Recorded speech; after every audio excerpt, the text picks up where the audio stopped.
বন্ধুরা এই সবজিওয়ালাটির কাছে একটি মেয়ে এসে সবজির উপরে জুতা রেখে বললো, এই নে মুচি, জুতাটি ভালোভাবে পরিষ্কার করে দে। তখন ছেলেটি বললো, আরে ম্যাডাম আপনি এটা কি করলেন, খাওয়ার জিনিসের উপর পা দিয়ে দিলেন, আমি কোনো মুচি নই, আমি একজন সবজিওয়ালা। তখন মেয়েটি বললো, আরে তুই কি, এখানে তো একটি মুচি বসতো। তখন ছেলেটি বললো, ও আর আসবে না, ও অন্য কোথাও চলে গেছে, আজকে থেকে আমি এখানে বসবো। তখন মেয়েটি বললো, আমি তো প্রতিদিনই ওর কাছ থেকে জুতা পালিশ করতাম, তাহলে এবার কি হবে? আচ্ছা ঠিক আছে, ওর কথা বাদ দে, আজকে থেকে তুই ওর বদলে আমার জুতা পালিশ করে দিবি, এই নিয়ে ভালোভাবে জুতাটি পালিশ করে দে। তখন ছেলেটি বললো, আরে ম্যাডাম আপনি বারবার সবজির উপরে পা রাখছেন কেন, সবজির উপর থেকে পা সরান, আর আমি আপনার জুতা পরিষ্কার করতে পারবো না, কারণ আমি কোনো মুচি নই। তখন মেয়েটি বললো, সবজি বিক্রি করছিস কেন, টাকার জন্য তো, এই নিয়ে আমি তোকে 500 টাকা দিলাম, তুই আমার জুতাটি ভালোভাবে পরিষ্কার করে দে। এই বলে মেয়েটি আবারও সবজির উপরে পা রেখে দে। তখন ছেলেটি রেগে গিয়ে দাঁড়িয়ে বললো, ম্যাডাম আপনি খুব খারাপ, আপনি খাবার জিনিসের অপমান করছেন, দেখবেন একদিন আপনি না খেয়ে থাকবেন, খাবার পাবেন না। তখন মেয়েটি বললো, শুন ফালতু জ্ঞান দিস না, তোর 2 টাকার জ্ঞান শোনার জন্য আমার হাতে এত সময় নেই, আমি এখন ইউপিএসসির পরীক্ষা দেওয়ার জন্য যাচ্ছি, যদি একবার আইএস অফিসার হয়ে যাই তাহলে তোকে আর তোর সবজিগুলিকে এখান থেকে লাত্তি মেরে সরিয়ে দেবো। এই বলে মেয়েটি ছেলেটিকে অপমান করে সেখান থেকে চলে যায়। এরপর বন্ধুরা কিছুদিন পর যখন ছেলেটি রাস্তা দিয়ে যাচ্ছিল, তখন এই রাস্তার পাশে বসে থাকা একটি মেয়ে ছেলেটিকে বললো, দাদা আমি অনেকদিন ধরে কিছু খাইনি, আমাকে কিছু খাবার জন্য টাকা দিন না। তখন ছেলেটি মেয়েটিকে টাকা দিতে গিয়ে দেখে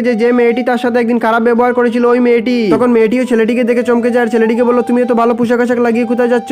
তখন ছেলেটি বললো, আমি অফিসে যাচ্ছি, আমি কিছুদিন আগে একটি ভালো চাকরি পেয়েছি, আর তোমার একই অবস্থা, তুমি তো বলেছিলে কিছুদিনের মধ্যেই তুমি আইএস অফিসার হয়ে যাবে, তাহলে তুমি এখন রাস্তার পাশে বসে ভিক্ষা করছো কেন? তখন মেয়েটি বললো, কিছুদিন আগেই আমার বাবা মারা যান, আর বাবা মারা যাওয়ার পর সরকারের তরফ থেকে আমাদের বাড়ি ফ্যাক্টরি সমস্ত কিছু সিজ করে দেয়, কারণ ব্যাংকে বাবার অনেক টাকা ঋণ ছিল, আর সেগুলো পরিশোধ করার জন্য আমাদের সবকিছু চলে যায়, এখন আমার কাছে দুবেলা দুমুঠো খাওয়ার জন্য টাকা নেই। তো বন্ধুরা দেখলেন তো, কখনো কিছু নিয়ে অহংকার করবেন না, কখন কার সময় কিভাবে পাল্টে যাবে কেউ বলতে পারবে না।